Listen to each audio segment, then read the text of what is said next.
बच्चों, आपका हमारे YouTube चैनल पर स्वागत है। बच्चों, मैं हिंदी डिक्टेशन बोल रही हूँ, आप लोग लिखिए स्टार्ट। आदरणीय सभासदों, पूर्वोत्तर पर्वतीय विश्वविद्यालय के कुलाधिपति के रूप में उसके पहले दीक्षांत समारोह में सम्मिलित होने पर मुझे प्रसन्नता है। पर्वतों और वनों ने मुझे सदा ही आकर्षित किया है और यह क्षेत्र हमारे देश का एक सर्वाधिक आनंदप्रद क्षेत्र है। यहाँ के मनोरम भूदृश्य के साथ यहाँ के लोगों की अपनी अलग रंग बिरंगी वेशभूषा और मैत्री भाव का सुंदर संयोग हुआ है। मैं यह भी कहने जा रही थी कि ऋतु भी इस संयोग में शामिल है, लेकिन उससे पहले ही कुलपति ने सूर्योदय की बात कह दी। प्राय 10 वर्ष पूर्व शिक्षा आयोग ने विश्वविद्यालय के कार्य के बारे में जो प्रतिवेदन दिया था वह संक्षेप में इस प्रकार है। नए ज्ञान की खोज और उसको हृदयंगम करना तथा प्राचीन ज्ञान और विश्वासों को नई आवश्यकताओं तथा खोजों के प्रकाश में देखना, जांचना, शारीरिक क्षमता और मानसिक शक्ति का विकास करके जीवन के सभी क्षेत्रों में सही ढंग का नेतृत्व प्रदान करना, समाज को ऐसे सुयोग्य व्यक्ति स्त्री पुरुष देना जो कृषि, कला, चिकित्सा, विज्ञान और प्रौद्योगिकी तथा अन्य अनेक व्यवसायों में पारंगत हों और जिनमें सामाजिकता की भावना का संचार हो तथा सामाजिक न्याय का बढ़ावा देना और सामाजिक तथा राजनीतिक विषमताओं को कम करना। यह उच्चतर शिक्षा के कुछ उद्देश्यों का वस्तुनिष्ठ शब्दों में सार संक्षेप है। इसमें जो बात नहीं कही गई है वह यह है कि शिक्षा का उद्देश्य दायित्व की भावना पैदा करना है। शिक्षा व्यक्ति की विभिन्न क्षमताओं का इस ढंग से विकास करती है जिससे वह समाज में परस्पर सामंजस्य ला सके और अपने देश तथा संपूर्ण मानवता के प्रति अपने दायित्व को अधिक सचेतन भाव से महसूस कर सके। प्रश्न यह नहीं है कि आप सीखते क्या हैं, बल्कि यह है कि आप अपनी जानकारी का उपयोग कैसे करते हैं तथा आप किस प्रकार के व्यक्तित्व के धनी बनते हैं। भारत में आधुनिक शिक्षा प्रणाली ने अधिकतर पश्चिमी देशों के नमूनों से प्रेरणा ग्रहण की है, जिसमें व्यक्ति के विकास पर अधिक जोर दिया जाता है। वह रोजगार पाने के लिए डिग्री अथवा अन्य बाहरी कसौटियों का एक साधन बन गई है। उसमें अधिक बल देने पर नहीं बल्कि प्राप्त करने पर दिया जाता है। वर्तमान प्रणाली में दूसरों की चिंता, दूसरों के साथ सहयोग तथा सामाजिक हित के लिए दायित्व की भावना की अपेक्षाकृत उपेक्षा की गई है। सच तो यह है कि आप अपने चिंतन और कर्म के द्वारा जीवन को जितना ही देंगे, आपके क्षितिज का उतना ही विस्तार होगा और आपके सम्मुख उतने ही अधिक अवसरों के द्वार खुलते जाएंगे।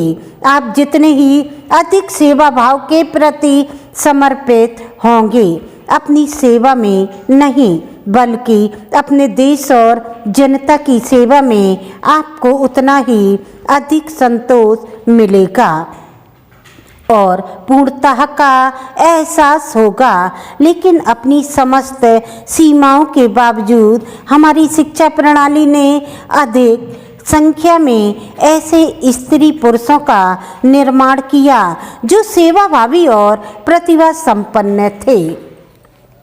आदरणीय सभासदों, स्वतंत्रता के बाद से शिक्षा पर खर्च में बहुत वृद्धि हुई है और यद्यपि इस प्रणाली को नया रूप नहीं दिया जा सका है, तथापि उसे गहरी सामाजिक सौदेश्यता प्रदान की गई है। उसके बारे में पिछड़े क्षेत्रों के लिए खुले हुए हैं और जब समाज के उन स्तरों के लोगों को भी शिक्षा के अवसर उपलब्ध हैं जो अब तक इससे वंचित रहे हैं, जैसे पर्वतीय और वन्य प्रदेशों के लोग, अनुसूचित जातियों और जनजातियों के लोग तथा विशेष रूप से महिला वर्ग।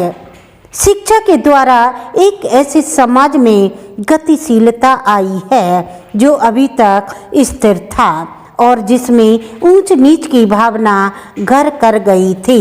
यद्यपि विवेक का तगादा और तगाजा यह है कि कॉलेजों में प्रवेश लेने वालों की संख्या सीमित की जाए, फिर भी अभी तक हमने परिसीमन की नीति को लागू नहीं किया है। राष्ट्रहित में यह अनिवार्य है कि विशेषाधिकारों की प्राचीन दीवार ढहा दी जाए और यह सुनिश्चित बनाया जाए कि नए तौर तरीकों से किसी भी प्रगति की राह में रुकावट ना पैदा हो। शिक्षा और रोजगार के कारण राष्ट्रीय एकता की एक नई चेतना का जन्म हुआ है। आज कोई युवा देश के किसी भी भाग में क्यों ना जन्मा हो और वह भाग महानगरों, उद्योग और व्यापार केंद्रों से कितनी ही दूर क्यों ना हो, उसे यह अनुभव कराना चाहिए कि वह पूरे देश का नागरिक है। प्राकृतिक और समाज विज्ञान तथा मानविकी के अनुसंधान के लिए बहुत अच्छे स्थान बनाए गए हैं। व्यवसाय और प्रौद्योगिकी के प्रशिक्षण की ओर अधिकाधिक ध्यान दिया जा रहा है। वास्तव में प्रौद्योगिकी की कुछ शाखाओं में हम अब प्रायः आत्मनिर्भर बन चुके हैं। प्रौद्योगिकी को ग्रामीण तथा पर्वतीय क्षेत्रों के अनुकूल ढालने के लिए नई पहल की जा रही है। मुझे बताया गया है कि कृषि और पशुपालन में स्नातक या स्नातकोत्तर अध्ययन के लिए सुविधाएं यहाँ नहीं हैं, लेकिन ये दोनों ही विषय इस अंचल की प्रगति के लिए महत्वपूर्ण हैं। मैं इस प्रस्ताव का स्वागत करती हूँ कि पूर्वोत्तर पर्वतीय विश्वविद्यालय को नागालैंड में कृषि और पशुपालन का कॉलेज खोलना चाहिए। इसका ब्यौरा करने और ठोस सुझाव देने के लिए कृषि विश्वविद्यालय अनुदान आयोग तथा भारतीय कृषि अनुसंधान परिषद का एक संयुक्त दल गठित किया जाएगा। भारतीय शिक्षा की प्राचीन धारणा औपचारिक शिक्षा से कहीं अधिक व्यापक थी, क्योंकि उसका उद्देश्य ऐसे स्त्री पुरुषों का निर्माण करना था जो अभी अपनी क्षमताओं और चेतना का अधिकतम विस्तार कर सके। आप शिक्षा की उतनी ही परिभाषाएं पाएंगे जितने लोग मेरी परिभाषा बहुत सीधी सादी है। मेरी समझ से शिक्षा जिज्ञासा की भावना में निहित है। शिक्षित व्यक्ति वह है जो अपने मन और हृदय को सौंदर्य और अच्छाई के प्रति वस्तुतः उस सब के लिए उन्मुक्त रखता है जो उसके चारों ओर है और उसमें अपने लिए सोचने तथा निर्णय लेने की क्षमता होती है।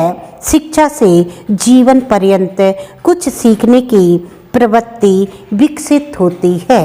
बच्चों ये थोड़ी टफ है, आप लोग इसके कठिन शब्दों का अभ्यास करना और बराबर लिखना। अगर एक बार में आप ना लिख पाएँ तो इसकी दोबारा प्रैक्टिस करना।